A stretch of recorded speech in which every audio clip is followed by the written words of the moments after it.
Get ready to reimagine the future of humanity and unlock your true potential.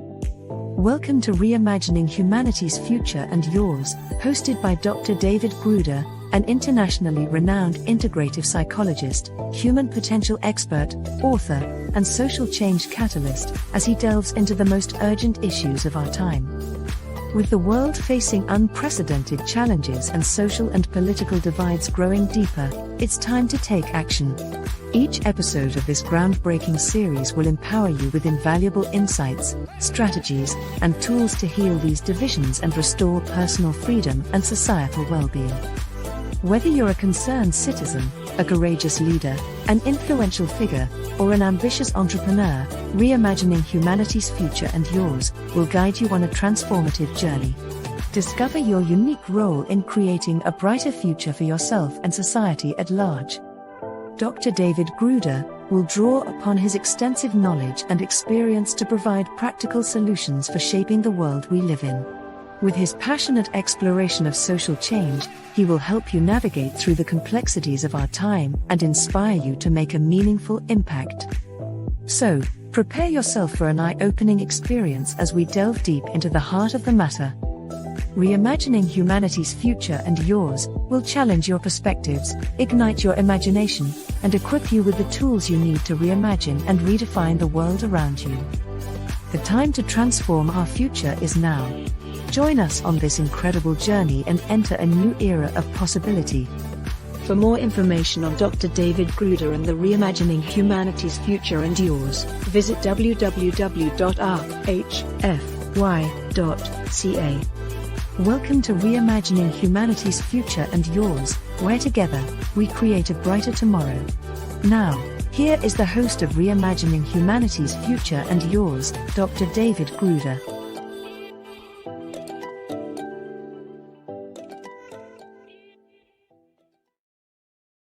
Welcome back to the Reimagining Humanity's Future and Your show on the X-Zone Broadcast Network. I'm your host, Dr. David Gruder, the polymath of human potential and societal psychotherapist who equips leading-edge leaders, influencers, helping professionals, and you with impactful resilience that makes it possible for humanity's most spiritually elevated future to emerge at last.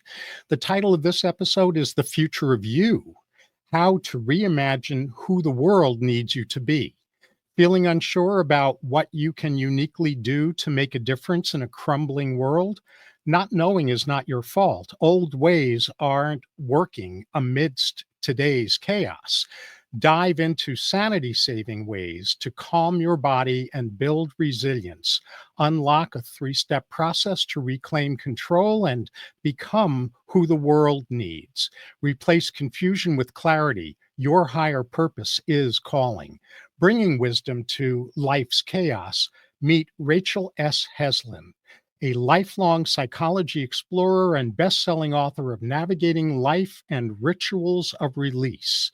Immersed in individual and social psychology for over 40 years, Rachel has facilitated trainings for the Southern California Society for Ericksonian Psychotherapy and Hypnosis, hosted World Business and Executive Coach pre-summits, and contributed to Psychology Today and the Milton H. Erickson Foundation Newsletter. Her TEDx talk, A Defense of Victim Mentality, shifts condemnation to compassion in just 6 minutes. Through her company, The Fullness of Your Power, she helps people rekindle purpose amid humanity's turmoil. Rachel's here to spark your self-discovery genius. Welcome to Reimagining Humanity's Future and Yours, Rachel. Hello, David. I am delighted to be here. I'm delighted to have you. And in this first segment, we'll look at symptoms people experience but might not recognize are clues that their higher purpose isn't as clear as would be helpful. But first, Rachel, how did you initially get interested in helping people become who the world needs them to be?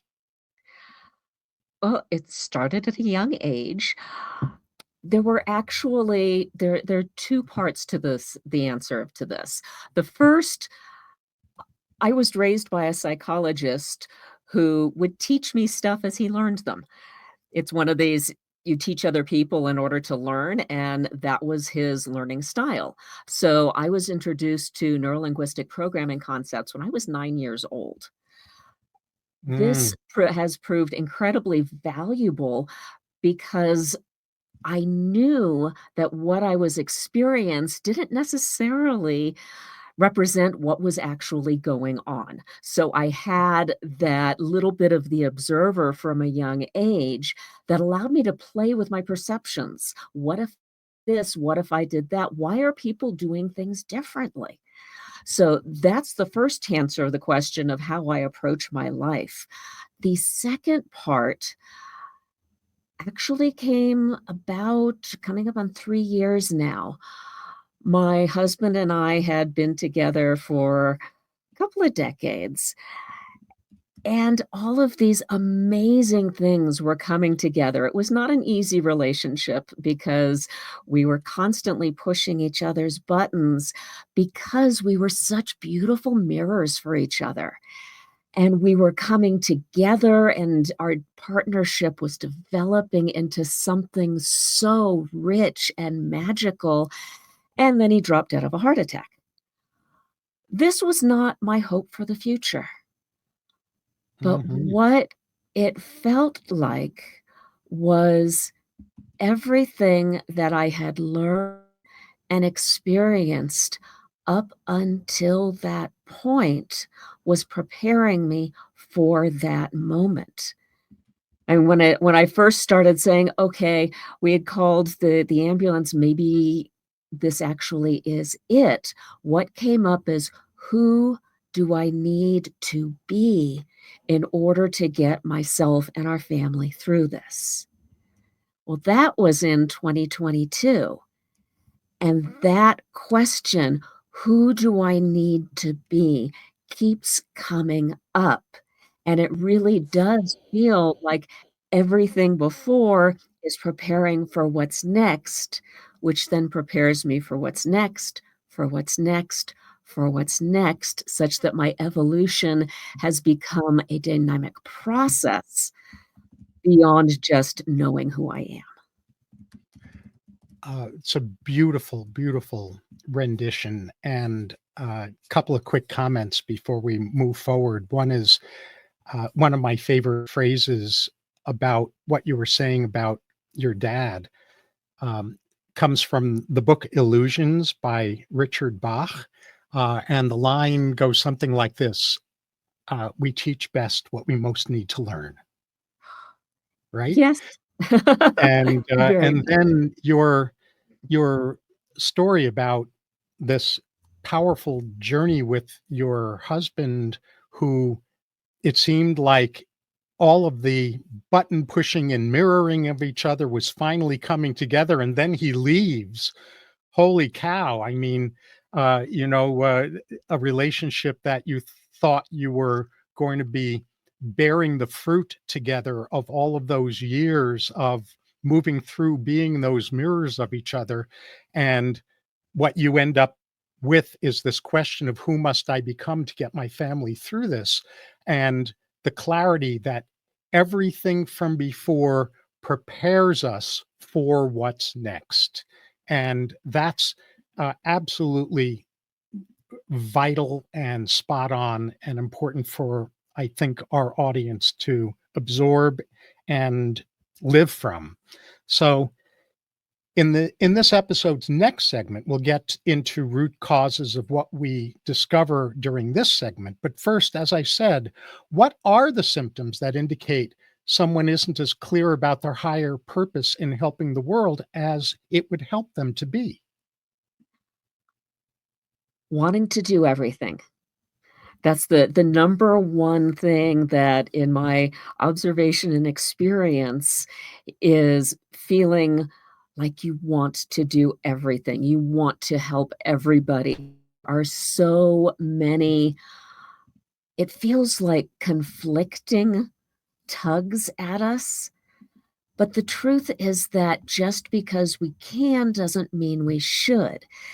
One of the things I've discovered as I'm getting more deeply into this experience myself is that I am no longer being offered options between bad versus good things to do. It's good and good and good and best. How do you differentiate and identify the most crucial area that is your focus? Because where it's really coming down, there's so much happening. Um, Good enough isn't. Right, right. That's another good soundbite. Good enough isn't. Yeah, not And anymore, not in today's world. right. And this whole symptom of wanting to do everything, which is the bane of people who authentically want to make a positive difference in the world. The trap that I think you're pointing out is the trap of I have to all of what has to happen in the world has to be on my shoulders, and that's just false. It's whatever my unique part is in helping our best future emerge that is important for us to focus on. So, when we're choosing between good, good, good, that doesn't cut it anymore. It's got to be best. Go ahead. There is a secondary thing that I've noticed, and that has to do with empathy, where it's not just that we feel responsible for doing it, but I know a lot of people who believe that the way to show that they care is to take on other people's pain, and Mm, it can be overwhelming. And I see that kind of a core of a lot of performative outrage, where if you do not express your rage officially, if you do not express that you are torn apart by this, then that means that you do not care. And that's not true. And that's not it's not useful to feel overwhelmed because then you're less effective. yes. And so what you're pointing out there is the trap of over empathy. Authentic empathy isn't feeling people's feelings for them or taking their pain on and carrying it for them or deciding that we have to solve their pain for them. That's Yeah. that's shadow empathy. It's not authentic empathy. And what you were also adding that is so important is about performative outrage. When when we are coming from a place of extreme upsetness, when I'll just say it personally, when I'm coming from that place, my capacity to be maximally helpful, maximally effective is actually compromised. It's not enhanced. And so that kind of what I refer to as grounded transcendence is crucial for making a positive difference in today's world. I Well, completely agree. yeah, I imagined you would.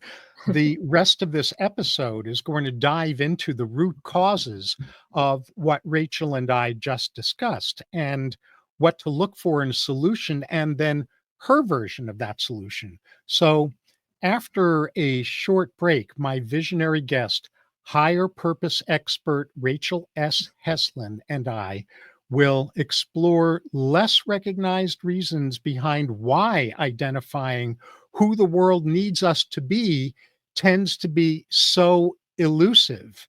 And that is really, oh my gosh, I don't see enough people talking about this. I don't see enough people talking about the crusader mindset, which is shadow do-goodingness, if I can invent a word. When we're crusading, we're basically saying my wholeness and completeness depends on the world having changed first.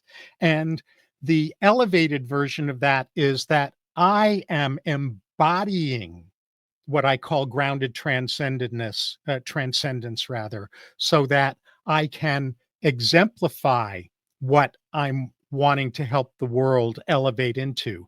I'm Dr. David Gruder. This is the Reimagining Humanity's Future and Your show on the X Zone Broadcast Network, and we'll be back momentarily. Welcome back. Before the break, my wonderful guest, Rachel S. Heslin, told us about symptoms that people experience when they're unclear about who the world needs them to be. In this segment, as you already know, we'll dive into under-recognized root causes of what we might shorthand as fuzzy purpose.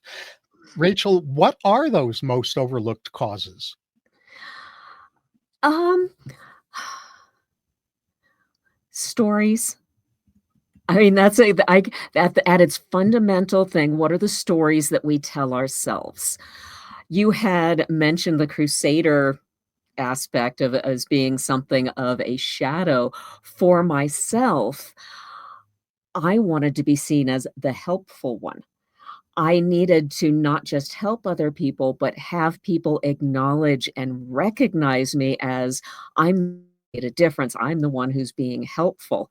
However, that's not about being helpful. That's about validation. That's about me. That's about trying to make myself feel better.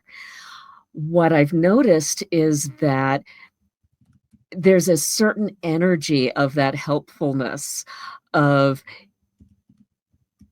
the it's not grounded. It's not open.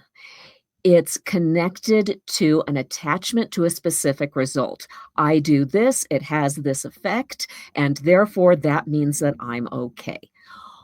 One of the challenges about today's world is that the whole serenity prayer thing of what I can't control, we cannot control outcomes. We have no idea what's going on. But what I do have control over is my choice and what I do. People, when you about under-recognized challenges, contributors to a problem, it's having a very specific idea of what you want things to look like on the other side.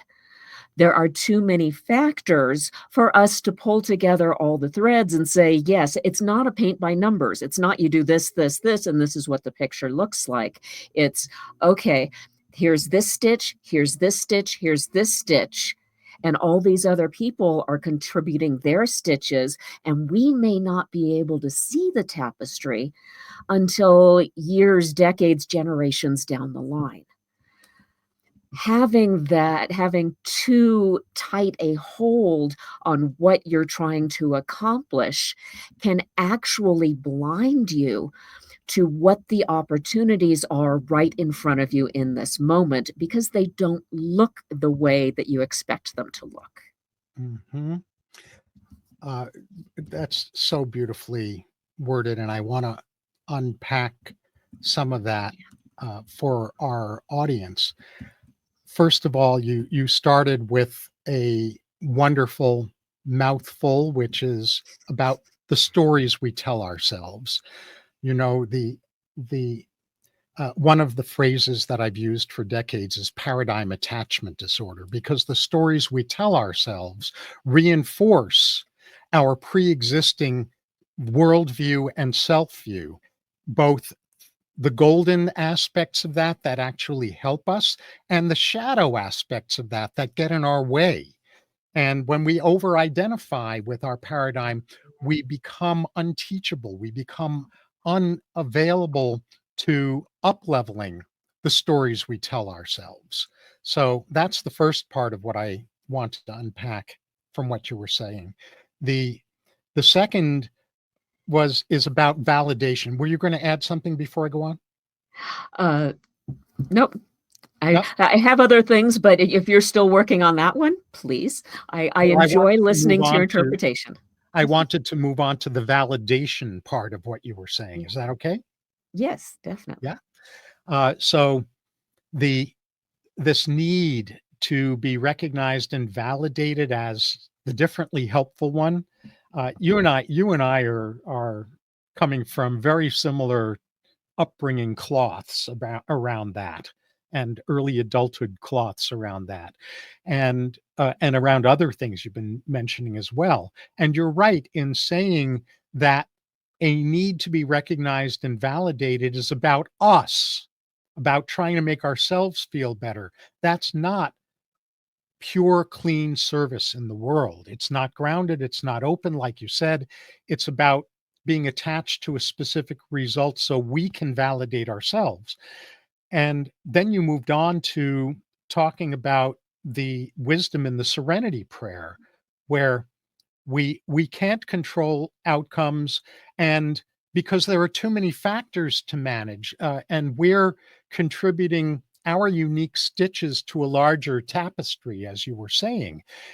And we don't often, or we don't always know what the ripples of impact are going to be from the stitches that we're contributing to that larger tapestry.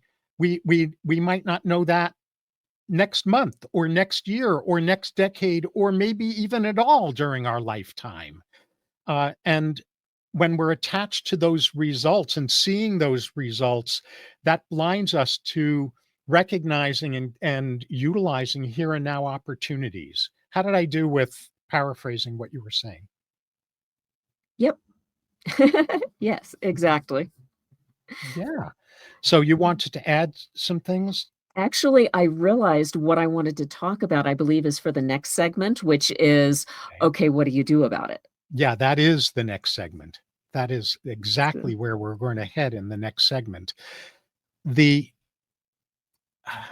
the wisdom embedded in what you're talking about is so crucial, and it's why I wanted you on the show, because a lot of people who authentically mean well and want to make a difference don't know they're operating from what I refer to as an ego's redemption plan, that the shadow motivation for making a difference on top of the golden motivation. It's not like the golden motivation isn't there, but the shadow motivation on top of that golden motivation is, I've got to make sure that I have impact in order to redeem myself for having failed to make impact in the past, for having failed to get the heart connection I needed as a child, or the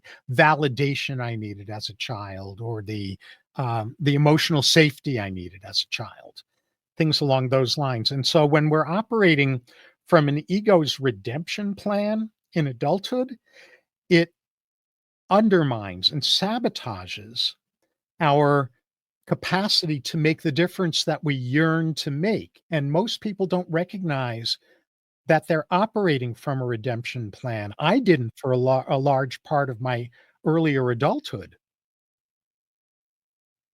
yeah, I really like that phrase, ego redemption plan, because it does. I mean, the paradigm of that is that there is something that needs to be made up for, as opposed to I am who I am and this is how I contribute. There's that bit of having to prove things. And when you have to prove it, that kind of works against itself, because if it truly is correct, you don't have to prove anything. Well, exactly. The need to prove undermines effectiveness.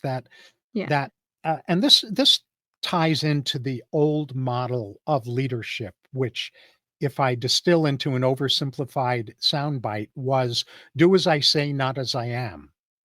And Mm. that does not work. It never worked, but it it certainly isn't ever going to work in today's world, that leaders and influencers, and everyone is a leader because by virtue of the essence of leadership, leadership at its core is role modeling, right? Yeah. Leaders who don't know how to embody, who aren't embodying the change they want to see, and don't know how to facilitate that change, aren't the leaders that are going to help us move forward. Yeah, definitely. So, are there any other root causes that we should illuminate in this segment? Well, I think a really big one is just how quickly things are changing. There are a lot of people who have been doing absolutely brilliant jobs contributing to their communities, their families, the world in general, all these wonderful things. And over the last 5 years, something's happened. What used to be incredibly satisfying and fulfilling is no longer cutting it because it's not having the same effect. It's not working anymore. It's time to come back and say, okay, this particular manifestation, expression of my contribution isn't working in today's world. It's not what the world needs from me today. So there are a lot of identity issues that are coming up. Am I a fraud? Have I been doing the wrong thing? Why can't I do what I used to do? And it's not your fault. The world is changing. Who you are is still magnificent. Just it's time to step back and reassess what is the core essence of what that contribution is and what does it look like now?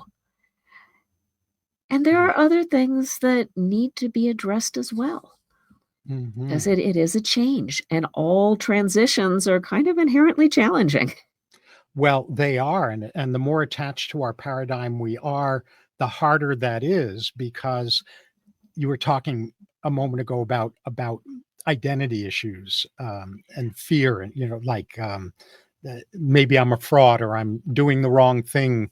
And the other identity issue is if I shift, if I refocus on my core essence and look at how is that most called to express now, I won't know who I am when people are really attached to their paradigm or to the stories that they tell themselves. And that disorientation fear around identity blocks people too.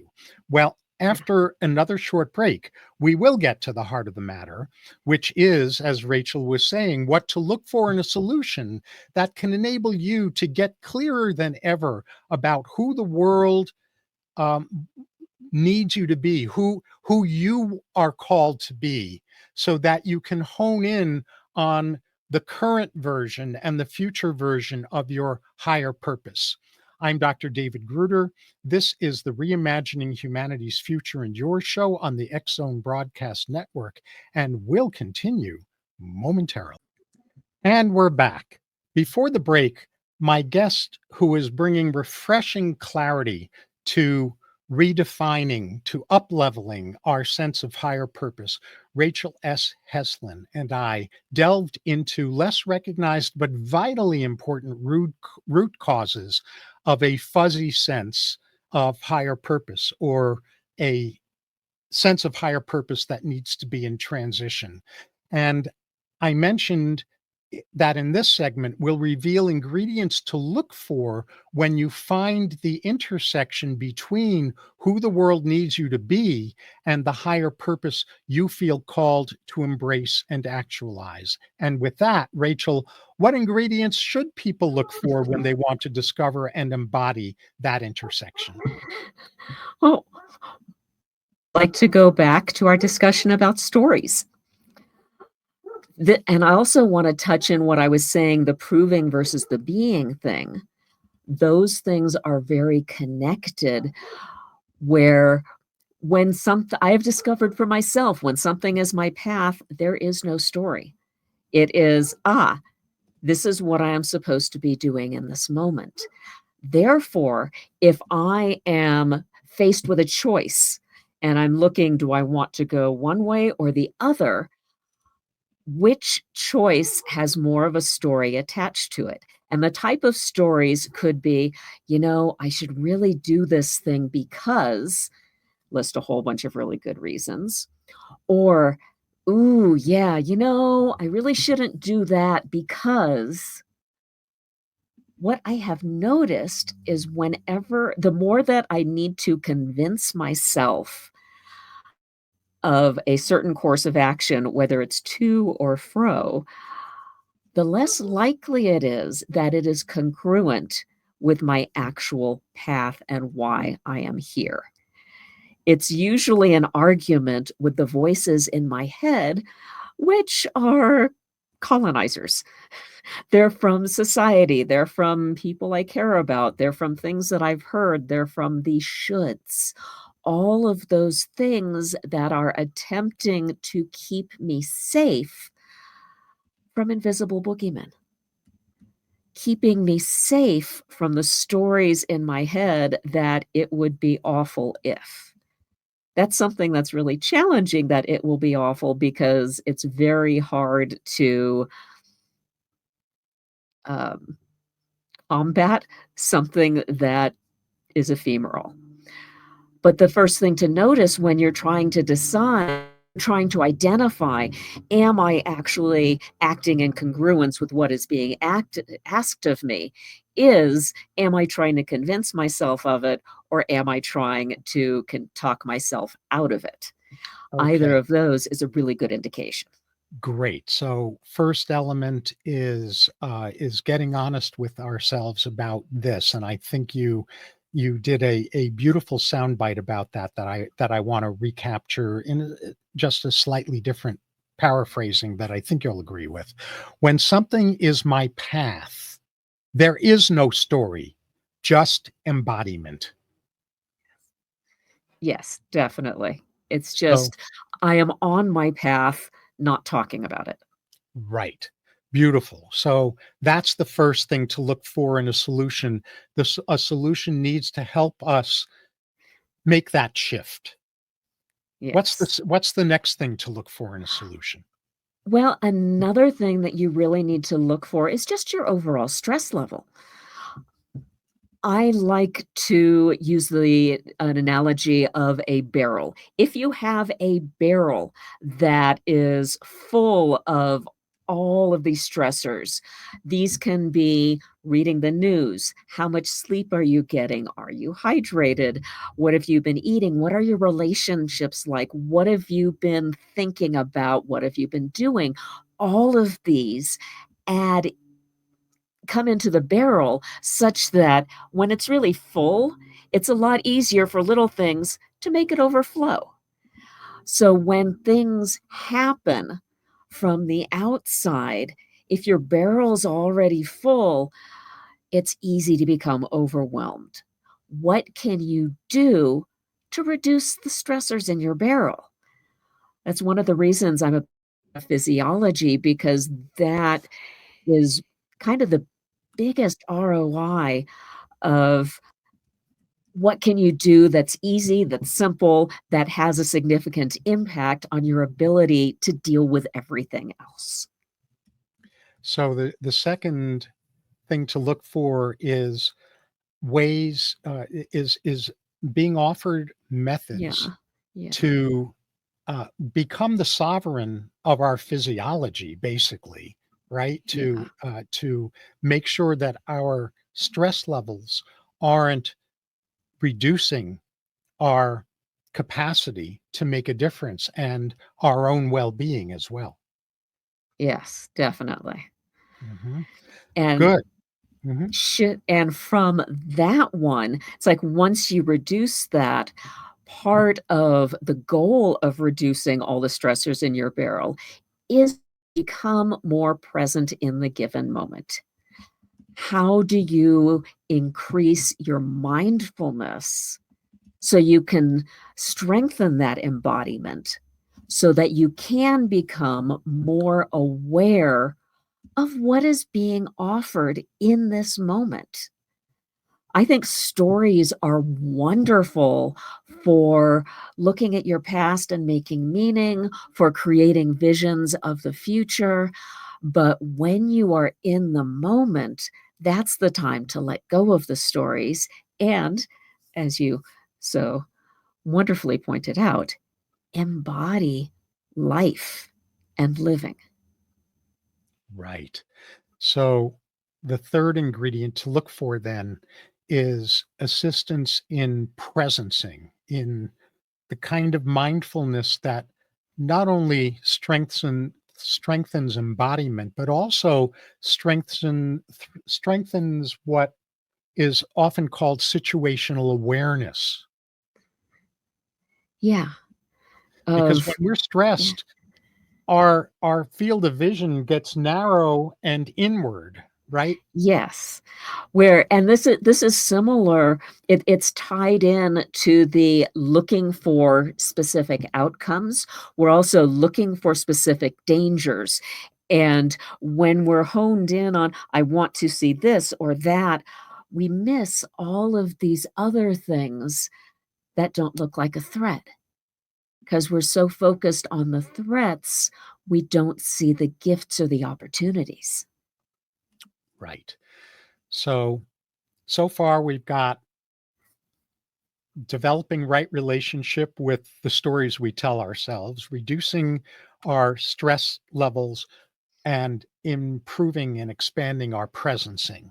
Are there other ingredients for people to look for in a solution? Um Act. See life as an experiment.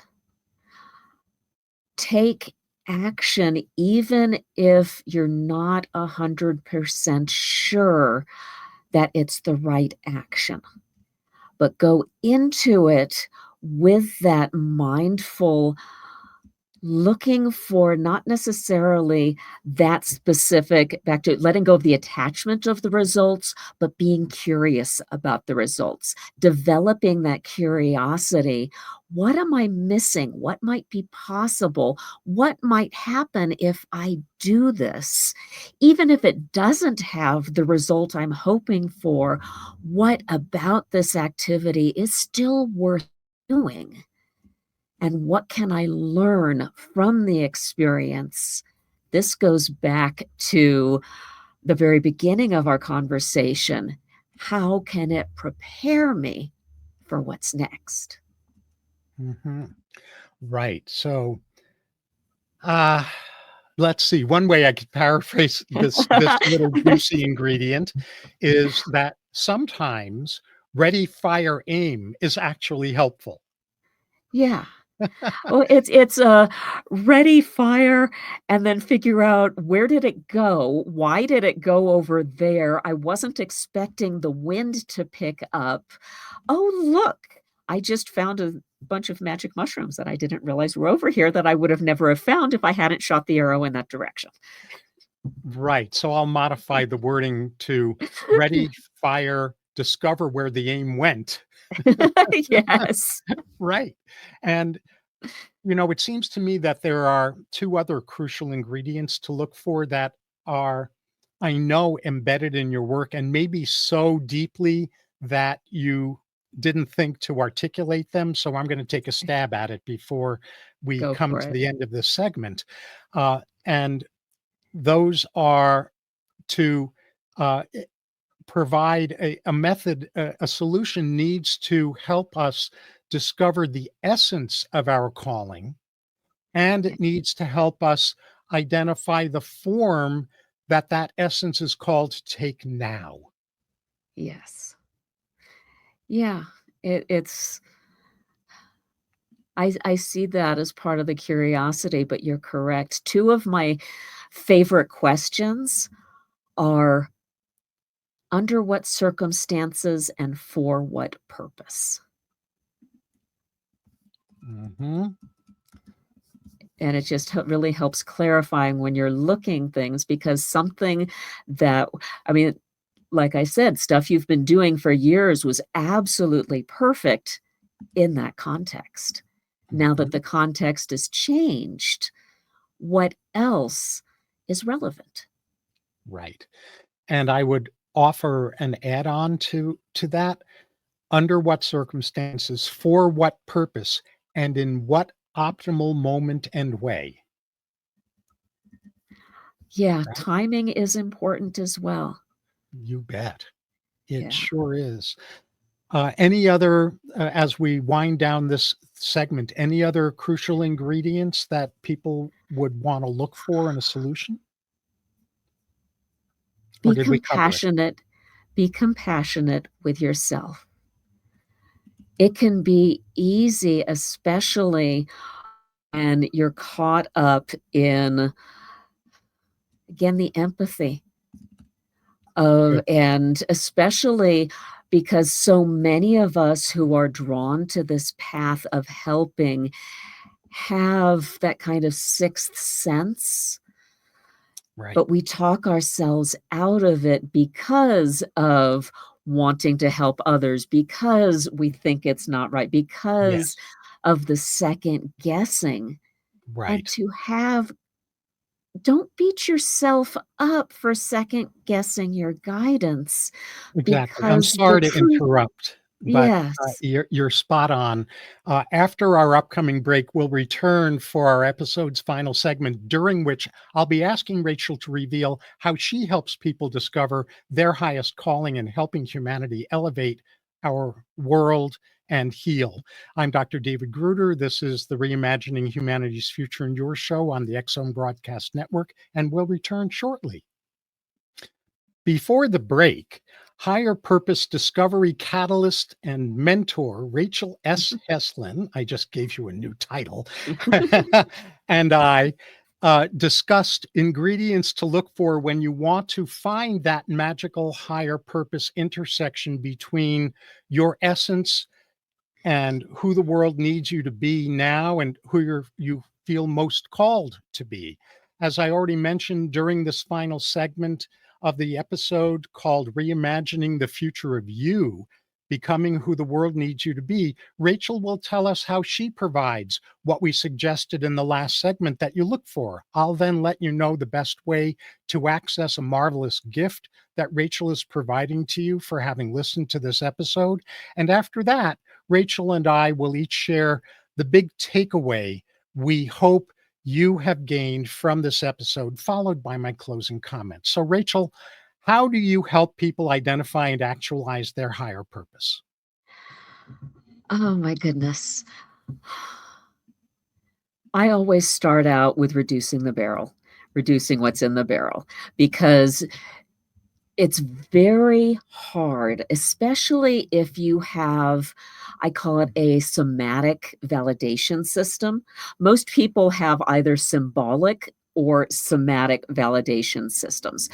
Some people with symbolic validation systems like using language, creating narrative.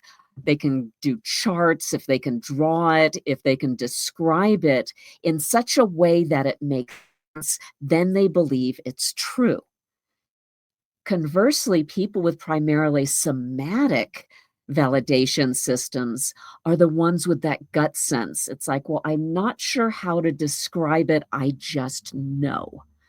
And there is kind of a gender weighting on this. Most people who identify as women have more of that somatic validation, and most people who are men are primarily more symbolic.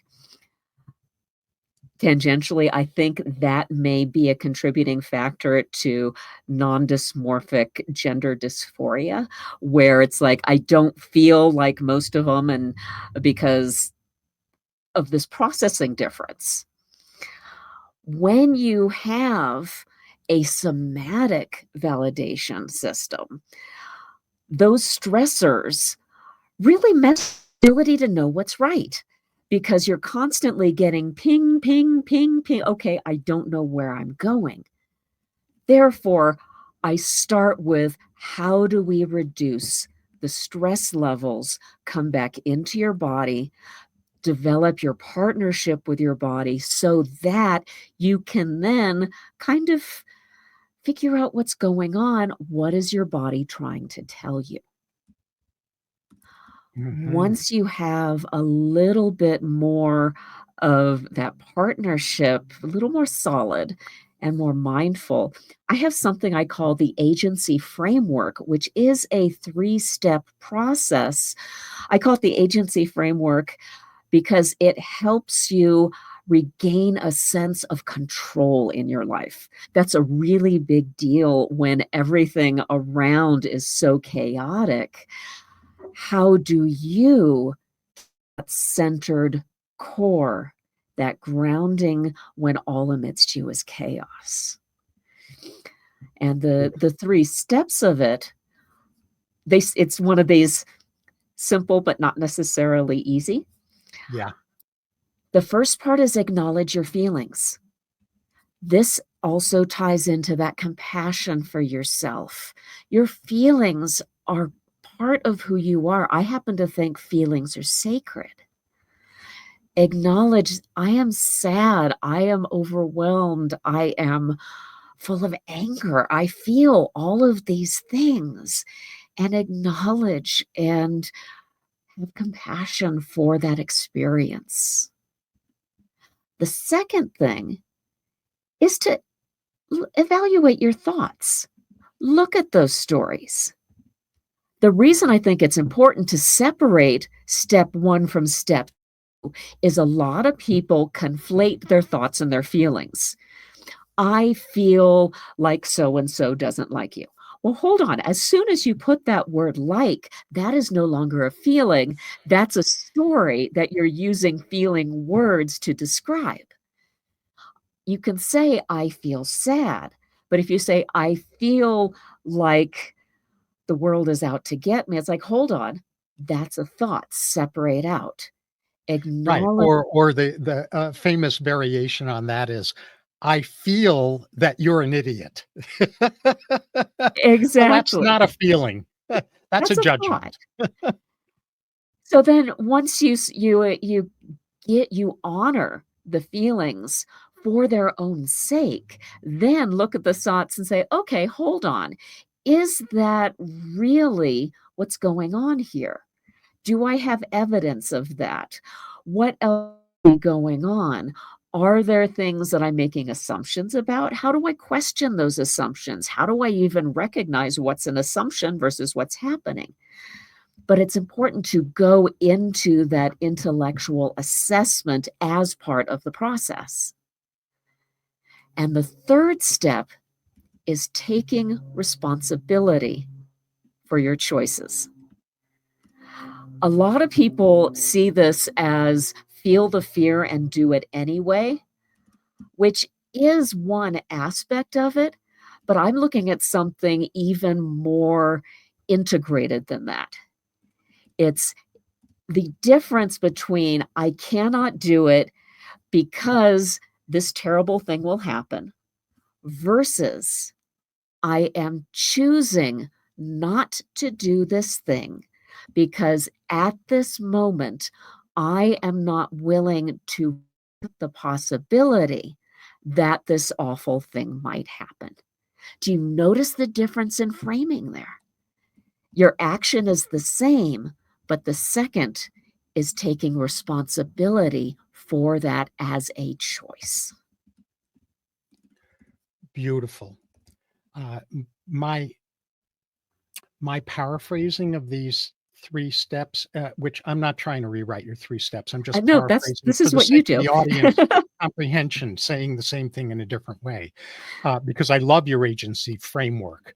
The first step is a step around keeping company with our feelings, self-compassion, interviewing them, being teachable so that they serve the function that they're meant to serve, which is that they're getting our attention about something. The second is evaluate your thoughts and stories, which not only includes stopping conflating your thoughts and your feelings, but evaluating whether what's actually going on is going on. So questioning your assumptions, questioning confirmation bias, questioning whether you know as much as you think you know, and also um, questioning whether your thoughts and feelings are actually helping you feel the way you most want to feel and act the way you most want to act. And then the third is taking responsibility for your choices and noticing their impact, because when we take responsibility for our choices but we don't complete the feedback loop so that we notice the impact of our choices, so we can refine them in an ongoing kind of way, we miss the boat in terms of our Yeah. ongoing improvement. Is that a faithful rephrasing? Yes, and I wanna touch on something you said about that middle one, Very and briefly, because we've got to move on to the rest of the segment. yes, Go ahead. yeah, um apparently my brain said, "Well, in that case, never mind," because I forgot what I was going to say. Oh, sorry. It was the second part. Yes, it was the second part, and you said something um, about knowing everything. I happen to believe that it's not possible to know everything. The point that you made is, are my thoughts supporting how I want to feel and who I want to be? Because I believe it's not possible to know capital T truth, that question is actually crucial. Am I choosing a paradigm and perspective that feels good and actively supports who the world needs me to be today? Exactly. Well said. I'm glad that you added to that. So I want all of you to know that you can access Rachel's main website at thefullnessofyourpower.com. Thefullnessofyourpower.com. She's also providing you with a special gift for having listened to or viewed this episode, a marvelous resource called Reconnect with Now, a 10-minute walking meditation. Rachel created it to help you master bringing yourself back into your body, calming your nervous system, and dissolving your mental chatter in any given moment so you're free to get clear on the next steps that are best for you. Its beauty is that you can use it for any purpose, not only to catalyze the emergence of your higher purpose or your clarity about how to actualize it, but for any other purpose too. I created this simple forwarder URL so you can access that gift. It's thecess.com, THECSS.com/Heslin gift. That's HESLINGIFT. Thecess.com/Heslin gift. Rachel, in a single non-run on sentence, because we're running out of time, what's the big takeaway you want people to have gotten from this episode? You matter.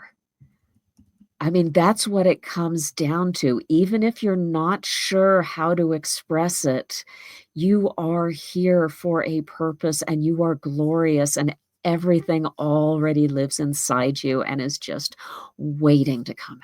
Beautiful. And mine is crystallizing and actualizing our higher purpose is more important today than ever for those of us who are committed to doing our uniquely authentic part in helping to elevate humanity and our own well being. So, again, make sure you get your copy of Reconnect with Now, a 10-minute walking meditation through the forwarder link, thecess.com/Heslin gift. Thank you so very much, Rachel, for bringing your wisdom about how people can bring their wisdom to the world and for being here on my show. This has been lovely. I've enjoyed it immensely. Thank you. I'm so glad. Me too. And thank all of you for joining me for this episode of Reimagining Humanity's Future and Yours on the X Zone Broadcast Network. This has been Dr. David Gruder, the polymath of human potential and societal psychotherapist who equips leading edge leaders, influencers, and you with impactful resilience that makes it possible for humanity's most spiritually elevated future to emerge at last. I invite you to explore my main website, drgruder.com, DRGRUDER, where you'll find a link to watch or listen to all follow this show's episodes as well as many other things. The world needs you. Your nation needs you. Your loved ones need you. You need you. Boost your impact in helping the future you most want to emerge. I enthusiastically invite you to tune in next time for another spellbusting, uplifting, and actionable episode on how together we can and will build a better future for ourselves and for humanity.